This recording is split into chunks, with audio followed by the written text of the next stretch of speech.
I think you got to get the heck away from the computer when you're going to start any sort of creative project. PowerPoint is the worst place to begin a project. It might be a really good place to end up. But the computer in general is really a very bad place to begin any sort of creative project. There's just so much temptation to make it perfect, with backspace and autocorrect and type text here. So, somebody, they okay, hand on the mouse, keyboard, okay, I got to make it perfect. That's just the wrong way to try to be creative. So, you'd be much better off with the proverbial cocktail napkin than you would the type text here box. That's a place where you can scribble notes. That's no good, throw it away, start over. And, that's where you become smart. I mean, that's really where the creative process begins, when you can have bad ideas and throw them away and start over. We did a survey at the conference several years ago. We asked people how much time they spent learning the software. And these are the people who are the most vested in the industry. They've spent a few $1,000s and 4 days out of their life to come learn about presentation content and delivery. And most of them told us less than an hour. Often it was a half hour. A few of them said 15 minutes. They spent 15 minutes learning PowerPoint. And they declared themselves proficient. The problem is not that the software is so difficult. The problem is that it's too easy. My daughters both create slides when they were 10 years old. It's not hard at all to start using PowerPoint. The problem is that people therefore think that, oh, well, this is easy. I can create slides. I can go give a presentation. They equate proficiency with the software, whether they actually have it or not. They equate that with the ability to craft a message, tell a story, design a presentation, and deliver it. That's pretty good software that can do all that, huh? When you start in PowerPoint, what do you get? The template with the default. Title, bullet, bullet, bullet, right? I don't know about you, Ron, but I don't know too many good ideas that can be represented by title, bullet, bullet, bullet. And yet about 175,000 people try every single day. And a lot of this is simply gets back to the whole notion that they learn PowerPoint in a half hour. And that's all they know. So they know title, bullet, bullet, bullet. It comes up when they issue the new slide command, so they try to stuff their ideas into that little box. It's very, very difficult to do. And they usually fail, and death by PowerPoint. Animations have such a bad rap, and to a large degree, it's deserved.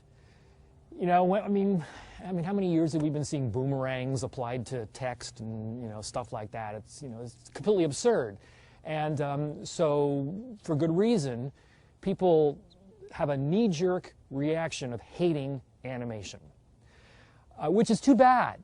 Because the animation engine in PowerPoint can be responsible for an audience really understanding a presenter's message. I wish that the thing were renamed. It should be called the sequencing engine. Animation brings up this whole notion of cartoons and motion and action and energy and all that stuff. That's all nonsense. The animation engine reaches its highest form when it allows you to sequence dense, chunky, complicated information. So I'm not talking about bullets here. Bullets, they don't never need to be animated as far as I'm concerned. But you put up a big old chart all at once, and now you're making your audience drink from the fire hose. And you are going to have to go on defense, which is what I like to call it, when the presenter has so much information up there, and then he or she has to, back up, explain the slide, rather than just sharing ideas. When you can bring a complicated piece of information out piece by piece, then you really give your audience the opportunity to appreciate the weight of your message. Animation can be responsible for that. Now, how ironic, the same tool that everybody hates is the one that can really make the difference between an audience just hearing what you have to say and really absorbing and appreciating it. I hate charts in general. Well, part of it is because the charting engine is so bad. It's just so difficult to work with. And the other thing is that the defaults give you so much stuff that you don't need. I mean, how often in charts do you really need a background? Do you need the lines across it? In many cases, you don't even need the axes.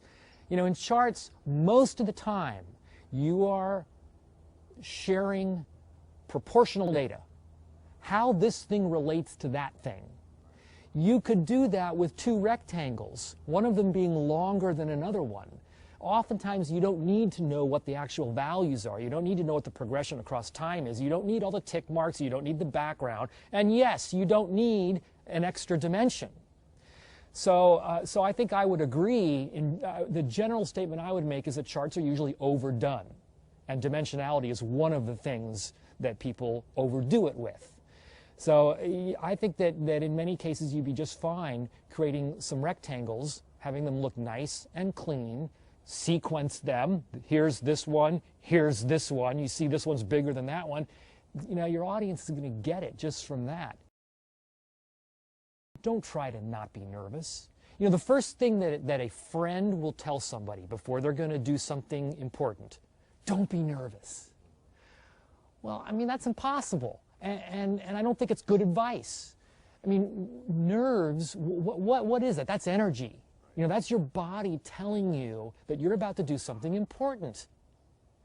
So to try to not be nervous is pointless, superfluous, and could be bad advice. In fact, I remember, and I quote Reggie Jackson all the time, you know, the great ball player in the 70s and 80s.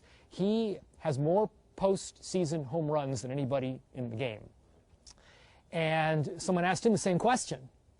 And he said, well, I'm concerned if I'm not nervous. Because then I will wonder, well, what? Am I not on my game? Does this not matter to me? I look forward to the butterflies in my stomach, and I'm concerned if I don't have them. And I really can relate to that. And I'm nervous every single time I go on, irrespective of how many times I've done this. And I look forward to the nerves. So then the question is, how do you channel the energy? Because that can get you in trouble. I mean, you've seen it, I'm sure, the person who starts talking fast, talking high, start talking fast, you start moving fast, you start moving all your little muscles, you start all the fidgets and the twiddles, you don't know what to do, put your hands behind your back, can't do that, in your pocket, can't do that, you don't know what to do. Now, so part of it is how you control your musculature. And what you want are to use your big muscles, your gross motor skills. You want to make big gestures. You want to use your diaphragm. That's why laughing is good. Instead of making your audience laugh, make yourself laugh. You want to have, you know, what I call it air under the pits. The big gestures that let you use your big muscles. Because when you do that, that tends to slow down your speech pattern. And the two have a symbiotic relationship. When you slow down your speech pattern, you tend to not use your little muscles. You tend to use your big muscles. You tend to use your diaphragm more instead of your throat. So it all plays in. It can either snowball for the good or for the bad. But when you can control your pace and you can control your muscles, now you can control the energy that you will inevitably have. Instead of trying to say, don't have the energy, don't be nervous, it's much better to embrace it, count on it, and try to channel it.